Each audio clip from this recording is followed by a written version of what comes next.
अनुराधा वैदिक एस्ट्रोलॉजी में आप सबका अभिनंदन। आज हम राहु के बारे में बात करेंगे।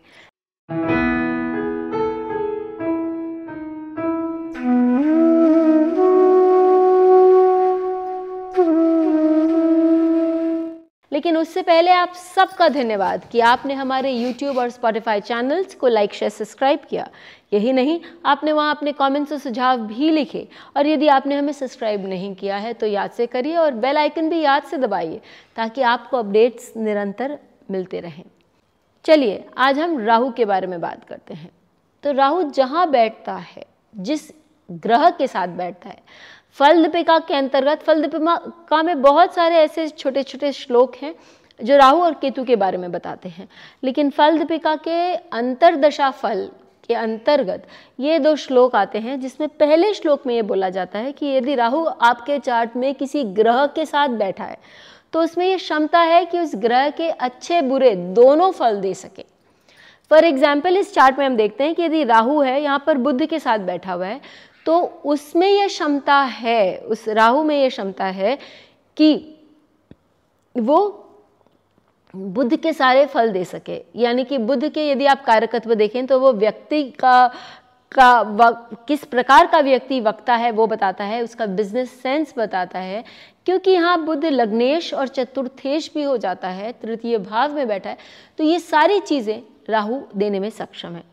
राहु व्यक्ति को, क्योंकि बुध कुमार है, यंग दिखता है, तो व्यक्ति को वो यंग लुक देता है। फिर व्यक्ति को बात करने की क्षमता देता है, बहुत अच्छे से अपने आप को प्रेजेंट कर सकता है वो व्यक्ति, और उसका जो दिमाग है वो व्यावसायिक दृष्टिकोण से बहुत अच्छा दौड़ता है। वो बिजनेस में, स्पेशली बिजनेस वेंचर्स में किस तरह से लोगों से बात किया जाए या एजेंसी को किस तरह से इम्प्रेस किया जाए, ये सारे जो गुण हैं उस व्यक्ति में है। अब हम बात करते हैं अब ये रिजल्ट्स कब दिखाई देंगे? ये राहु की अंतरदशा, प्रत्यंतर या राहु की दशा में ये रिजल्ट्स दिखाई देंगे। सेकेंड श्लोक ये बोलता है कि उस राहु की एंड में, दशा के एंड में, और साथ ही जो ग्रह बैठा है उसके दशा के एंड में भी राहु जो है उसको, उस ग्रह को पॉइजन करने की क्षमता रखता है। कैसे, क्यों? या पॉइजन करना यानी दूषित करना, उसको पीड़ित करना, ये करने की क्षमता रखता है। क्यों? क्योंकि हम मानते हैं कि राहु जो है वो एक सर्प है, और सर्प में जो जहर होता है, विष होता है। तो एक और मैं आपको एग्जाम्पल देती हूँ कि किसी व्यक्ति का जो सेकेंड लॉर्ड है गुरु, वो 7th हाउस में राहु के साथ विद्यमान था, और ऐसी स्थिति में जैसे ही गुरु की दशा उनकी चल रही थी, उन व्यक्ति की, जैसे ही गुरु की दशा समाप्त होने वाली थी, आप ये भी जानिए कि जब गुरु की दशा समाप्त होती है तो उसके अंतर्गत राहु का ही अंतर आता है। उस व्यक्ति को उस समय कैंसर हो गया। द्वितीय भाव जो है आपका मारक स्थान है।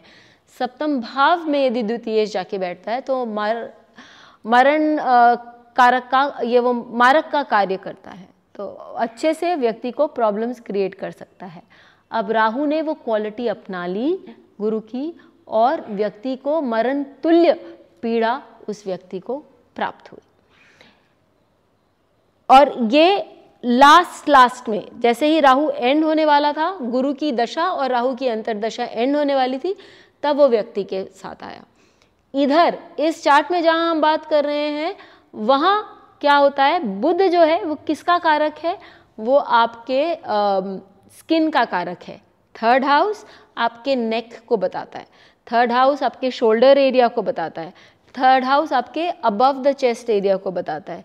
तो ऐसी स्थिति में स्किन में वाइट स्पॉट्स होना या ल्यूकोडर्मा डेवलप होना, ये भी राहु कर सकता है, ये भी राहु दे सकता है, और इस व्यक्ति को है भी। तो लास्ट में राहु अपना पॉइजन भी देके जाता है। इसलिए हम कहते हैं कि जहाँ राहु केतु बैठे होते हैं वो साइंस ऑफ अफ्लिक्शन है। ये हमें इस श्लोक से भली भांति समझ में आता है। इसी तरह और भी श्लोक आपके लिए लाते रहेंगे। फिर मिलेंगे, तब तक के लिए धन्यवाद। बेल आइकन को दबाएं ताकि आपको वीडियोस की अपडेट मिलती रहे। हमारे वीडियोस को लाइक करें, शेयर करें, उन पर कमेंट करें और हमारे चैनल को सब्सक्राइब करना न भूलें।